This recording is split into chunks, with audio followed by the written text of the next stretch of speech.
Kusenokwenzeka ukuthi njengoba ungibona la ngiyakunyanyisa, ngiyakudina ngokuthi ngikutshele leqiniso engikutshela lona. Lalela ke mfowethu, lalela ke dadewethu.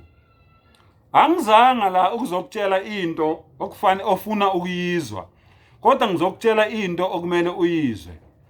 Uma ngabe ke wena ukungihleba kwakho, nokungikhuluma kabi kwakho, nokungixabanisa nabantu kwakho, noma yini eniyiplenayo nalabo enibaplenayo ngami. Uma ngabe lokho enikwenzayo kuyanibhadala, qhubekani nikwenze izingane zakwethu, ningabulawa indlala ngenxa yami. Ngisaphinda futhi, lokho kubi wena okwenzayo, uma ngabe ukungiplenela, uma ngabe ukungithakatha, uma ngabe ukufuna ukungibulala, uyazi wena ukuthi lokho kuzokubhadala. Uma ngabe ukungihleba, ungixabanise nabangani bami, ungixabanise nomndeni wami, ungixabanise nabantu engibathandayo, ungixabanise nabantu abami, ungixabanise nomakhelwane, ungixabanise nabantu engikhonza nabo, ungixabanise nabantu engisebenzisana nabo, ungixabanise nabantu engiphilisana nabo emphakathini. Uma ngabe lokho kuyakubhadala, qhubeka ukwenze. Ungalinge ubulawe indlala ngenxa yale ngane yasemambatheni. Uma wazi ukuthi lento wena oyenzayo iyakubhadala, qhubeka uyenze. Ngiyaphinda.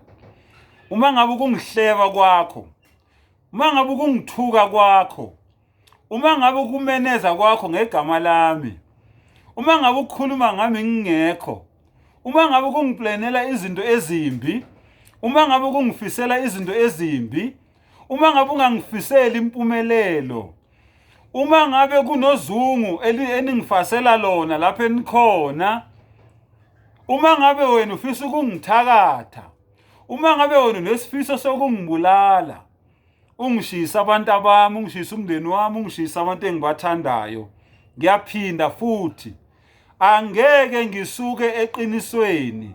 Iqiniso ngizokutshela ngilibeke njengoba linjalo.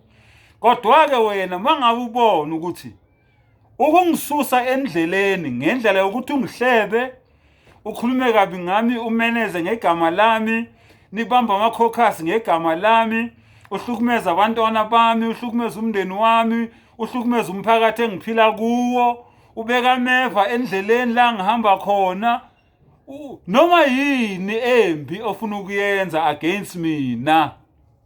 Uma ngabe lokho kuyakubhadala, qhubeka ukwenze mfowethu, qhubeka ukwenze dadewethu, ungithuke ngendlela ofuna ukungithuka ngayo. Uma ngabe wazi ukuthi kuyakubhadala, kodwa iqiniso lona ngiyolikhuluma njengoba linjalo. Angeke ngize ngilifihle ngoba angenzeli wena, ngenzela umdali wami, lo okuwuye ongivula umqondo. Wathi Mbatha, vula amehlo usebenzisa ingqondo, utshela abantu amaqiniso njengoba enjalo, ukuthi bayakwamukela noma bakwamukeli, ayifuni wena leyo. Yingakho ke ngila, mangabe wena yonke lento engikubalele yona iyakubhadala, qhubeka mntana sekhaya uyenze, ungabulawa indlala ngenxa yami. Ngiyabonga kakhulu sizwe sama-Afrika.